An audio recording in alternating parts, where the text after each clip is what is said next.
Somos um país que vive muito afastado.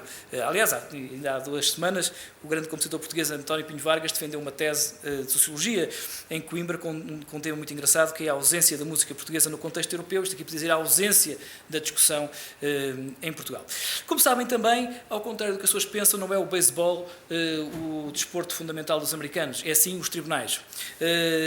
E, sobretudo, dentro dos tribunais, estes casos das patentes excitam muito o público americano. Que, aliás, tem uma tradução muito curiosa, e eu contava só 2 histórias. Uma delas é que o grande inventor Edison inventou o cinema.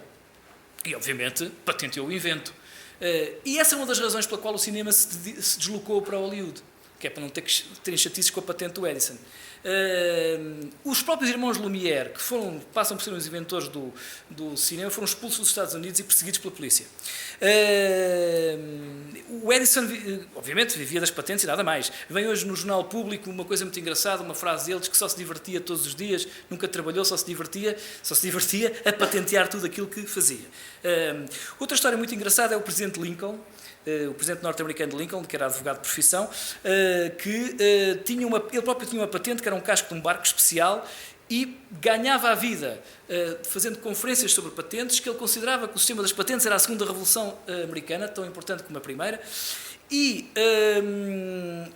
foi advogado em casos de patentes no tribunal. Aproveito para contar uma anedota que li outro dia no último livro do George Steiner, que eu acho fantástica, contada, aliás, pelo Arthur Koestler, que é uma história fantástica, que não resisto a contar. O Lincoln tinha uma secretária que se chamava Candy e que lhe pediu para ele não ir naquela noite ao teatro onde foi morto. E ele foi mesmo morto.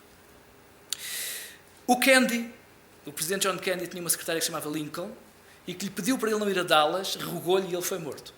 O assassino do Lincoln matou-o num teatro e refugiou-se num armazém. O assassino do Candy matou-o a partir de um armazém e refugiou-se num teatro. Ora bem, neste caso, Bilski, o que é que este senhor Bernard Bilski e o sócio Rand Warsaw depositaram um pedido de patente relativo a uma invenção consistindo no método que permitiria aos consumidores e fornecedores de energia proteger-se contra o risco de flutuação de preços. Completamente imaterial. E este caso subiu ao Tribunal do Circuito, que é uma espécie de instância intermédia antes do Supreme Court nos Estados Unidos, que, voltando atrás numa jurisprudência que toda a gente já ouviu falar, State Street Bank, veio dizer que este tipo de patenteamento de invenções imateriais, ou seja, onde não há transformação física ou máquina envolvida, esse tipo de invenções não pode ser patenteada. Isto significava que grande parte dos métodos de negócio, de dispositivos médicos, de dispositivos de internet shopping, imediatamente deixariam de ser patenteados. Houve uma enorme expectativa e o Supreme Court acabou por concluir dizendo: bom, este método que este senhor queria não é patenteado, mas a ideia em si não aceitou que se pudesse retirar a patenteabilidade de alguns inventos nesta área, repito, em que não há nem transformação física nem incorporação em máquina. Mas que afunilou a patenteabilidade destes inventos, não há dúvida nenhuma. Curiosamente, foram os 5 juízes mais conservadores que votaram a favor desta solução e foram os 4 mais progressistas que votaram contra, entre os quais as 2 senhoras nomeadas pelo presidente Obama.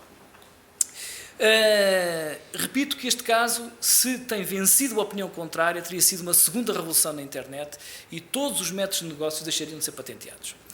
Aí está, como estava há bocado a dizer à Fátima Caçadora, a importância para esta Internet Week daqui do que eu referi. Ora bem, entretanto, entrou em vigor a chamada Lei Hadopi, como sabem, em França. Como sabem, a Lei Hadopi é o acrónimo da Alta Autoridade, mais uma, criada em França para combater a violação da propriedade intelectual na internet. Como sabem, também há aquela anedota que corre na internet, que se diz que esta lei foi uma promessa de casamento do presidente Sarkozy à Madame Carla Bruni, e até há uma anedota na internet que é Nicolás, dá-lhe mais um anel, não lhe des uma lei, porque a senhora é intérprete musical, como sabem, e é autora, e esta lei baseia-se nos chamados 3 avisos, um bocadinho o eco do velho filme com o Gary Cooper, o comboio apitou 3 vezes, neste caso o utilizador da internet, o assinante, aquele que acede à internet, é avisado 3 vezes que o seu computador está a ser utilizado para piratear obras protegidas pela propriedade intelectual. 2 ou 3 histórias dos últimos dias. O operador Free francês já disse que não vai permitir que se utilize o seu sistema para notificar os faltosos, dizendo que poderá haver aqui uma violação das leis da privacidade. E o Partido Socialista francês acaba de anunciar que, quando voltar ao governo, a primeira coisa que faz é revogar a lei Hadopi. Isto não deixa de ser irónico, porque a França é o país farol tradicional do direito de autor. E é por isso é que, na gíria do direito, se considera que os Estados Unidos e a Inglaterra são países de copyright e os países europeus são países de droit d'auteur. É a última homenagem que fazemos ao grande Napoleão, como sabem, foi o criador do direito de autor.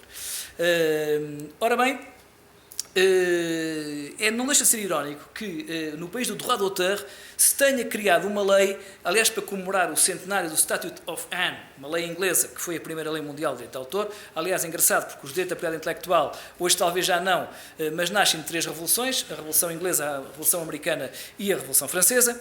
O direito de autor foi revolucionário nesse tempo, mas é engraçado, não deixa de ser irónico, que neste ano de comemoração de mais um centenário do Statute of Anne, no país do droit d'auteur, se tenha criado uma lei para a internet em exclusivo, que já não combate a contrafação, mas criou uma figura paralela, que é a figura da paracontrafação. Ou seja, já não é punido o contrafator em si, mas sim o cavalheiro ao lado, que permitiu que o seu computador fosse utilizado para aceder à net e para cometer um ilícito, e por isso se chama paracontrafação, mudando completamente a filosofia das leis da propriedade intelectual.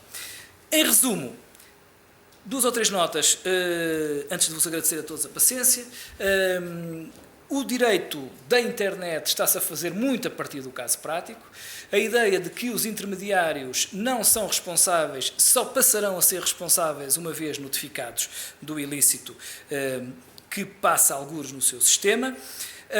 As grandes dificuldades da propriedade intelectual na internet, mas isso já se estava à espera. Aliás, a propriedade intelectual e o direito de autor teve problemas com todas as invenções do mundo digital, teve problemas com o cinema, teve problemas com o software, teve problemas com o multimédia, e agora tem o problema de todos, que é a internet.